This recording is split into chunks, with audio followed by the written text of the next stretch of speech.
মিডিয়ার মাধ্যমে প্রচার হয়েছে সেগুলো ইমিডিয়েটলি রিমুভ করার জন্য 24 ঘন্টার মধ্যে রিমুভ করার জন্য।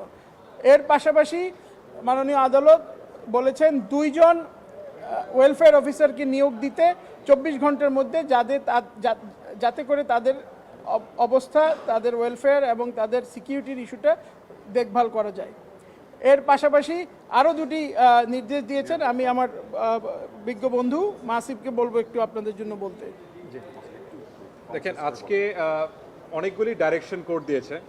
প্রথম ডাইরেকশনটা যেটা ছিল সেটা হচ্ছে কি এটাকে নজরে নিয়ে যে বাচ্চাটার নাম, তার অ্যাড্রেস, তার ছবি, এটা যেন সব জায়গা থেকে ডিলিট করা হয়। এখানে আমাদের নারী শিশু নির্যাতন দমন আইনের ধারা 14-র ভিতরে কিন্তু এটা একটা অফেন্স, যে রেপ ভিকটিমের নেম আইডেন্টিটি ডিসক্লোজ করা যাবে না। সেটা বাস্তবায়নের জন্যই বিটিআরসি আর ল এনফোর্সমেন্ট এজেন্সির উপরে ডাইরেকশন দেওয়া আছে যাতে করে এটাকে রিমুভ করে দেওয়া হয়। এটা যদি না করা হয়, তারা যদি ব্যর্থ হন, সেই ক্ষেত্রে এই 2 গভর্নমেন্ট বডি তো পানিশেবল হবেই। এছাড়া যারা যারা এখানে পাবলিশ করেছেন তার ডিটেলসগুলো প্রত্যেকটা ইন্ডিভিজুয়ালকে যেন আইডেন্টিফাই করে তাদের এগেনস্টে যেন আমাদের ধারাবাহিক লর আন্ডারে যেন তাদের এগেনস্টে পানিশমেন্ট নেওয়া হয়, সেটা একটা ডাইরেকশন দেওয়া আছে। কোর্ট এটা খুব স্ট্রিক্টলি এটাকে মনিটর করতে বলেছে যাতে করে এই ধরনের সিচুয়েশন যেন কখনো না হয়। একটা রেপ ভিকটিমের আইডেন্টিটি যেন কোনো অবস্থাতেই যেন ডিসক্লোজ না থাকে।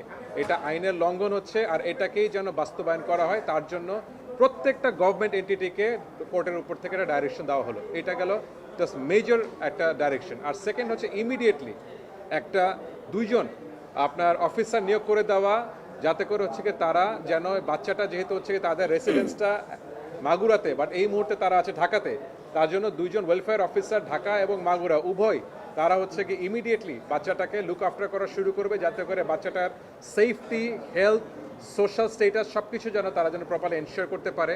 পার্টিকুলারলি যাতে করে বাচ্চাগুলো যেন কোথাও হিন্ডার্ড না হয়, কারণ এটা আমরা জানতে পারছি যে 2 জনই শিশু, আর 2 জনই হচ্ছে গিয়ে এখন একজন হচ্ছে গিয়ে বিবাহিত, তার শ্বশুরবাড়ি আছে, কিন্তু ওইখানেই অফেন্সটা হয়েছে, তো সে সেখানেও সেফ না। আবার তার বাবা মা অনেক জায়গায় ক্লেম করছে তারা আর্থিকভাবে দুর্বল। তো সেই অবস্থাতে আমাদের একটা কন্টেনশন ছিল যে কিভাবে বাচ্চাটার সেফটি এনশিওর করা যায়। মাননীয় আদালত এই জিনিসটা খুব সুন্দর মতো কনসিডার করেছে আর এই ডাইরেকশনটা দিয়েছে। সামনে 17 তারিখে এই মামলাটা আবার কোর্টের লিস্টে আসবে। এই 17 তারিখে একটা কমপ্লেন্স দিতে বলেছে এই প্রত্যেকটা রেসপন্ডেন্টের, তাদের উপরে যে ডাইরেকশনটা দেওয়া হয়েছে, তারা কে কি কাজ করলো, কতটুকু পর্যন্ত তারা কি করতে পারলো, সেটাকে কোর্টের কাছে তারা অবগত করবে। বিচারের বিষয়টা হচ্ছে কি আইনের ভিতরে বলে দেওয়া আছে 180 দিন।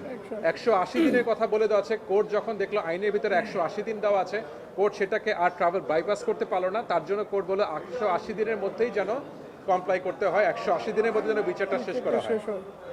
মাসুম ভাই, আরেকটা বিষয় ছিল, মনে হয় 3 কার্যদিবসের মধ্যে ব্যবস্থা নিতে বলছে। জি জি, 3 কার্যদিবসের মধ্যে ব্যবস্থা নিতে বলছে।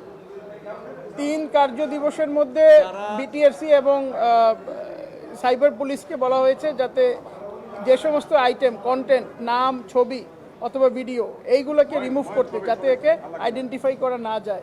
ওই নারী ও শিশু নির্যাতন দমন আইনের 14 ধারা যাতে লঙ্ঘন না হয়, সেই ধারাটা যাতে কমপ্লাই হয়, সেইটার জন্য এনশিওর করার জন্য বলা হয়েছে। এবং এই ধারাটা যদি ওয়াইডলি সার্কুলেট হয় সারা বাংলাদেশে, যে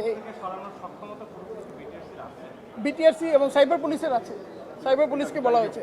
এর বাইরে আরেকটা জিনিস, ওনারা একটা উচ্চ ক্ষমতা সম্পন্ন তদন্ত কমিটি করার নির্দেশনা দিয়েছেন এবং এই তদন্ত কমিটিকে বলেছে যে একটা গাইডলাইন বানাতে, যাতে করে এই যে সারা দেশ জুড়ে এই নারীর বিরুদ্ধে সহিংসতা হচ্ছে, এই সহিংসতা দমনে ভিকটিমদেরকে সাপোর্ট দেওয়া যায়। এটাও কিন্তু কোর্ট বলেছেন। ধন্যবাদ।